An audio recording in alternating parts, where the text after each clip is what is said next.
Friends, मैं पीताम्बर प्रधान एक बार फिर से आपका ऑनलाइन क्लासेस में स्वागत करता हूं। आज हम इन्वायरमेंट पॉल्यूशंस पढ़ेंगे, जो कि इन्वायरमेंट साइंस के दूसरा टॉपिक्स है। ठीक है, तो ये भी उतना ही इम्पोर्टेंट है जितना कि जैव विविधता है। दोनों से इक्वल क्वेश्चंस बनते हैं। ठीक है, तो प्रदूषण भी एक आसान टॉपिक होते हुए भी मुख्य तथ्यों को ध्यान में रखते हुए हमें इसको और करना है। तो बढ़ते हैं। सबसे पहले इन्वायरमेंट पॉल्यूशन, पर्यावरण प्रदूषण। प्रदूषण कुछ नहीं, आप देखें तो सब प्रदूषण से पहले यानी पॉल्यूशन से पहले हमको ये देखना है कि पॉल्यूटेंट क्या होते हैं। पॉल्यूटेंट वे पदार्थ होते हैं जो एक्चुअली पॉल्यूशंस फैलाते हैं। ठीक है, पॉल्यूटेंट प्रदूषक वो कहलाते हैं जो प्रदूषण करते हैं। ठीक है, वैसे पदार्थ जो प्रदूषण फैलाते हैं उनसे पॉल्यूटेंट कहते हैं। ठीक है, तो इसके कई प्रकार हो सकते हैं। ठीक है, कुछ कैटेगरी के हमने बांटा है, उन कैटेगरी के हिसाब से आपको देखना है। ठीक है, जैसे कि आप देख रहे हो, पहले देख लेते हैं सोर्स ऑफ फॉर्मेशंस, मीन्स उत्पत्ति के स्रोत। ये क्या क्या होते हैं। ठीक है, स्वरूप के आधार पर, form of pollutant, which kind of form it is we have to know. स्वरूप के आधार पर हम इसका वर्गीकरण कर सकते हैं, और निस्तारण या डिग्रेडेशंस के आधार पर। चौथा जो प्रकार हो जाता है वो, अगर चौथा प्रकार देखा जाए तो वो स्टेज होता है, मीन्स अवस्था। ठीक है, तो ये चार क्राइटेरिया है या कैटेगरीज है जिसमें हम लोग पॉल्यूटेंट को अलग अलग प्रकार से देख सकते हैं। तो पॉल्यूटेंट जो है, सबसे पहले देखते हैं उत्पत्ति के स्रोत के आधार पर। तो उत्पत्ति के स्रोत के आधार पर सबसे पहला जो प्रकार हो जाता है वो क्या है, प्राकृतिक यानी नेचुरल पॉल्यूटेंट, प्राकृतिक प्रदूषक। अब देखिए इस प्राकृतिक प्रदूषक में क्या क्या उदाहरण हो सकते हैं। ठीक है, जैसे ज्वालामुखी का फटना, ज्वालामुखी विस्फोट है।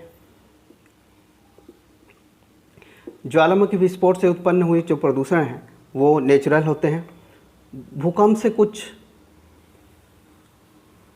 प्रदूषण भूकंप से भी होते हैं।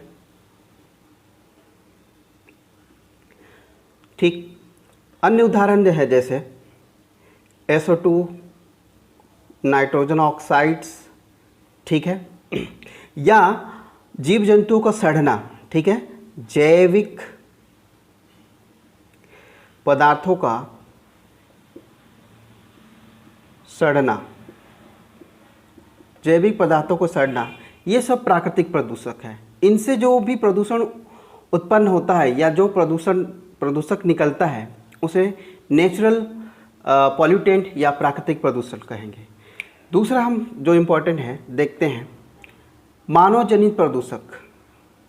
मानव जनित प्रदूषक,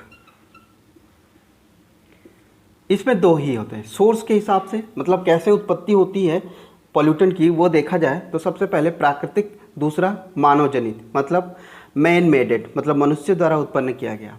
चलिए देखते हैं इसमें जो कुछ उदाहरण हैं। जैसे कुछ गैसेस आते हैं, कई गैसेस जो मनुष्य द्वारा छोड़े जाते हैं। ठीक है, तो सबसे ये गैसेस हैं, चाहे इंडस्ट्रीज से हो, चाहे मनुष्य द्वारा हो, चाहे डोमेस्टिक हो। ठीक है, तो ये गैसेस भी उदाहरण हैं।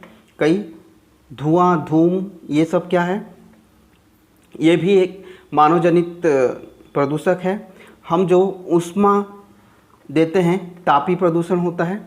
ठीक है, और कई पार्टिकल्स टाइप के हम लोग, जैसे अगर लकड़ी को काटे तो बुरादे भी पॉल्यूशंस हैं। माइंस की खुदाई होती है, रोड्स पे इतने व्हीकल्स रखते हैं तो वो भी क्या है, पर्टिकुलेट मैटर बोलते हैं इसको। ठीक है, जिसको PM बोलते हैं, पर्टिकुलेट मैटर। ठीक है, जो आप देखें जो डस्ट पार्टिकल उड़ते हैं, ये सब क्या है, मानव जनित है। ठीक है, तो उत्पत्ति के आधार पर हमने देखा। चलिए इसी प्रकार आगे बढ़ते हैं। आगे हम देखें तो स्वरूप के आधार पर। ठीक है, स्वरूप के आधार पर क्या होंगे ये देखते हैं। देखिए स्वरूप के आधार पर होता है कि जो नेचर ऑफ पॉल्यूटेंट है वो कैसा है, मतलब उसका स्वरूप कैसा है, फॉर्म कैसा है। तो सबसे पहले आता है इसमें भी स्वरूप के आधार पर प्राथमिक। देखिए पिछली बार का क्वेश्चन था, ये पुराना क्वेश्चन है कि प्राथमिक प्रदूषक और सेकेंडरी, प्राइमरी और सेकेंडरी पॉल्यूटेंट क्या होते हैं, तो आपके उदाहरण याद रखेंगे। जैसे मैं लिख रहा हूँ प्राथमिक, पहला जो है इसमें प्राथमिक प्रदूषक। प्राथमिक प्रदूषक का मतलब है प्राइमरी पॉल्यूटेंट, ठीक है, आप इसको लिख सकते हैं प्राइमरी पॉल्यूटेंट। प्राइमरी पॉल्यूटेंट में इसके उदाहरण आप देखें तो इस प्रकार हैं। पहला देख, DDT, carbon dioxide, carbon monoxides, plastic, sulphur dioxides, ammonia, nitric oxide, ठीक है, नाइट्रोजन ऑक्साइड्स। तो ये सब जो है, और इसके साथ पीएम है, पर्टिकुलेट मैटर। पीएम मतलब पर्टिकुलेट मैटर होता है, ठीक है। फिर होता है वीओसीएस, मीन्स इसका मतलब होता है वॉलेटाइल ऑर्गेनिक कंपाउंड, ठीक है। तो ऑर्गेनिक, ये जो वीओसीएस है इसका मतलब है वॉलेटाइल ऑर्गेनिक कंपाउंड होता है, ठीक है। तो ये सारे जो पॉल्यूटेंट हैं वो प्राइमरी पॉल्यूटेंट या प्राथमिक प्रदूषक होते हैं। दूसरा आप देखें तो द्वितीयक या सेकेंडरी, द्वितीयक प्रदूषक या सेकेंडरी पॉल्यूटेंट, ठीक है, सेकेंडरी पॉल्यूटेंट कहते हैं। तो इनके कुछ उदाहरण हैं, इनको भी आपको याद रखना है। जैसे सबसे पहले होता है पान। अब ये जो पान है, मीन्स पैन भी पढ़ते हैं इसको, इसका फुल फॉर्म याद रखना बहुत ज़रूरी है। इसका होता है पेरोक्सी एसिटाइल नाइट्रेट, ठीक, ये नाम याद रखिएगा। ये इसका फुल फॉर्म है पेरोक्सी एसिटाइल नाइट्रेट, ठीक है। पी से पेरोक्सी, ए से एसिटाइल, एन से नाइट्रेट, ठीक है। तो पैन का फुल फॉर्म कई बार आया है, ये द्वितीयक है। इनके अलावा ओजोन O3 सेकेंडरी है, SO3 ये भी सेकेंडरी है, ठीक है। H2SO4 सेकेंडरी है, और कुछ हाइड्रोजन पेरोक्साइड है जैसे H2O2। देखिए ये सारे उदाहरण आपको याद रखना बहुत ज़रूरी है, क्योंकि ये प्राथमिक प्रदूषक और द्वितीयक प्रदूषक, इनमें से आपस में मिला के क्वेश्चन दे देता है। हमको पहचानने के लिए बोलेगा निम्न में से कौन सा द्वितीयक प्रदूषक नहीं है या निम्न में से कौन सा प्राथमिक प्रदूषक नहीं है। इसकी जानकारी के लिए हमको ये जो एग्जाम्पल्स है इसको याद रखना है कि कौन से प्राथमिक प्रदूषक है, कौन से द्वितीयक प्रदूषक है, ठीक है। चलिए नेक्स्ट बढ़ते हैं निस्तारण, डिग्रेडेशंस। तो देखिए अगर मैं निस्तारण की बात करूं तो निस्तारण में आप देखेंगे कि एक तो उदाहरण होता है पहला, जो डिग्रेड हो जाते हैं, ठीक है, जो डिग्रेड हो जाते हैं उसको क्या बोलते हैं, बायोडिग्रेडेबल। तो पहला जो उदाहरण हो जाता है वो है बायोडिग्रेडेबल।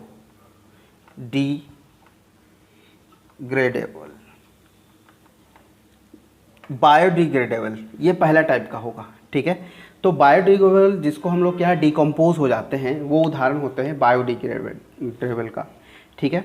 तो इसमें सबसे पहले जैसे कुछ उदाहरण मैं दे रहा हूँ, जैसे अपना सीवेज है, ठीक है, अच्छा से लिख रहा हूँ। ये सीवेज तो होते हैं ये बायोडिग्रेडेबल होते हैं, मतलब ये सूक्ष्म जीव द्वारा अपघटित हो जाते हैं, ठीक है।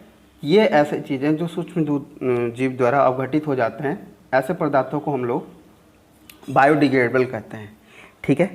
तो ये क्या है, कवक और जीवाणुओं द्वारा अपघटित करके ये जो प्रदूषक है, प्रदूषण होने के बावजूद भी ये क्या है, कुछ दिनों में इनका बायोडिग्रेडेबल के साथ ये भूमि में ही मिल जाते हैं, जो नष्ट हो जाते हैं।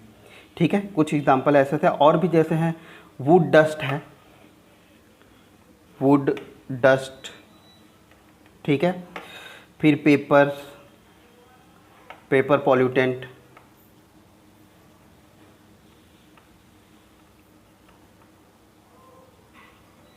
ठीक है। तो ये सब उदाहरण हैं किसके, बायोडिग्रेडेबल। और भी चीज़ें हैं, जितने भी पेड़ पौधे या हम जो कचरा फैलाते हैं उनमें से कुछ ऐसे होते हैं जो सूक्ष्म जीव द्वारा अपघटित हो जाते हैं, बायोडिग्रेडेबल होते हैं, ठीक है। तो ये कुछ अन्य उदाहरण भी हो सकते हैं। जो सबसे ज़्यादा ज़रूरी है, जो बायोडिग्रेडेबल नहीं है, तो वो है दूसरे टाइप के, जिनको ये क्या है, बायोडिग्रेडेबल नहीं होते हैं, ठीक है, जिनको हम लोग कहते हैं नॉन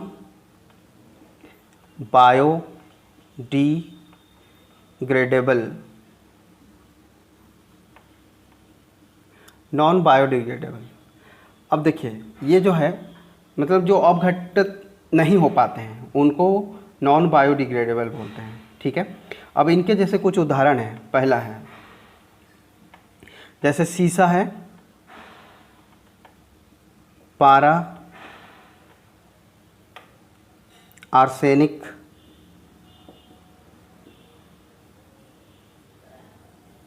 ठीक है। हम जान रहे हैं कई ऐसे प्लास्टिक हैं जो नॉन बायोडिग्रेडेबल है, मीन्स जो अपघटित नहीं हो पाते हैं, ठीक है। ये सारे आप एग्जाम्पल याद रखेंगे, जैसे कैडमियम है, नेक्स्ट है कैडमियम। मैं सारे चीज़ों को लिख दे रहा हूँ, DDT,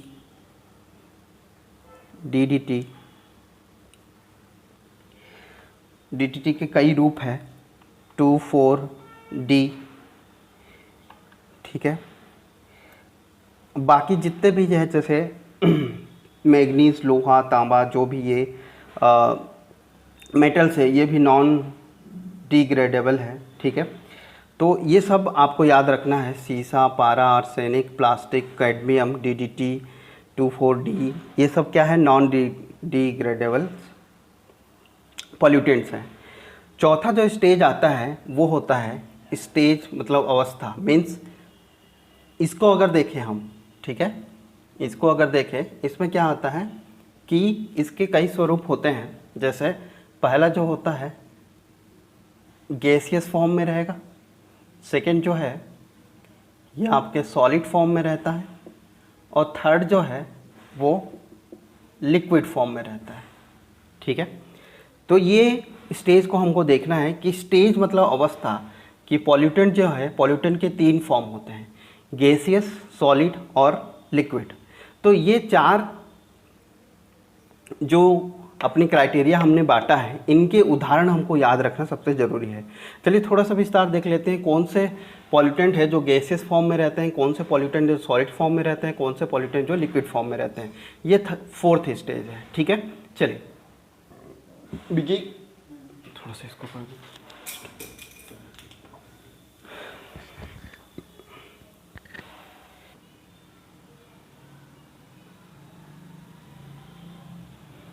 तो चौथा जो स्टेज होता है, चौथा जो प्रकार है वो स्टेज या फिर अवस्था बोलते हैं प्रदूषक के। इसके कई, मैंने जैसा अभी थोड़ी देर पहले बताया, इसके कई स्टेज हैं। जैसे पहला जो है वो आपका सॉलिड फॉर्म है या ठोस अवस्था है, ठोस पॉल्यूटेंट होते हैं। अब देखिए सॉलिड फॉर्म में कौन से हैं, तो सबसे पहले हम लोग देखें तो सॉलिड फॉर्म में आपको क्या मिलेगा, एरोसोल। एरोसोल एक उदाहरण है सॉलिड फॉर्म के पॉल्यूटेंट का, ठीक है। PM है, पार्टिकुलेट मैटर जो होते हैं, ठीक है, जिसमें धूल के कण आते हैं, ठीक है, ये सब है। औद्योगिक, जो आपके औद्योगिक अवशिष्ट है, औद्योगिक अवशिष्ट मतलब होता है, ये ऐसा लिख दूँ, औद्योगिक अवशिष्ट मतलब इंडस्ट्रियल जो पॉल्यूटेंट्स हैं, ठीक है। जैसे शीशा, ठीक है, एस्बेस्टस, ये ऐसे उदाहरण हैं जो सॉलिड फॉर्म में रहेंगे। ठीक है, कुछ अदर्स एग्जांपल जैसे सिरामिक्स डस्ट, ठीक है, वुड डस्ट, सिलिका, तो ये सब जो है आपके सॉलिड पॉल्यूटेंट है। सेकंड जो है आपका लिक्विड फॉर्म में रहे तो आपको मिलेंगे लिक्विड पॉल्यूटेंट। ठीक है, अब देखिए लिक्विड पॉल्यूटेंट में इसके कुछ उदाहरण हैं, जैसे कि हम लोग देख सकते हैं लिक्विड पॉल्यूटेंट में आपको यूरिया जो है वो लिक्विड पॉल्यूटेंट है। ठीक है, अमोनिया लिक्विड पॉल्यूटेंट है। ठीक है, नेक्स्ट जो है ऑयल्स, जो ऑयल सिल्क होते हैं, ऑयल स्लिक्स जो तेल का रिसाव, ये भी लिक्विड फॉर्म में होता है। और जितने भी नाइट्रेट्स हैं, जो भी नाइट्रेट हैं वो सब क्या है, लिक्विड पॉल्यूटेंट है। फोर्थ अगर टाइप देखें, थर्ड टाइप, वो है आपका गैसियस फॉर्म में। ठीक है, गैस पॉल्यूटेंट या गैसियस पॉल्यूटेंट। ठीक है, गैसियस पॉल्यूटेंट्स। अब इसमें जितने भी जो आपके अननेसेसरी गैसेस हैं, ठीक है, जो सबसे पहले मैंने कुछ लिख दूं, कार्बन मोनोऑक्साइड गैसियस फॉर्म में होता है, SO2 गैसियस फॉर्म में होता है। ठीक है, नाइट्रोजन ऑक्साइड्स गैसियस फॉर्म में होता है, क्लोरोफ्लोरोकार्बन्स। तो इनको हम लोग भली भांति से जान रहे हैं कि ये गैसियस फॉर्म के प्रदूषक हैं। तो ये जो 4 कैटेगरीज में ये फोर्थ कैटेगरी था। ठीक है, जो पहला कैटेगरी था वो था आपका, ठीक है, पहला कैटेगरी में आप देखे थे उत्पत्ति के स्रोत के आधार पर। दूसरा जो कैटेगरी आपने देखा था वो था आपका स्वरूप के, मतलब फॉर्म के स्वरूप के आधार पर। तीसरा जो आपने देखा था वो था आपका बायोडिग्रेडेबल और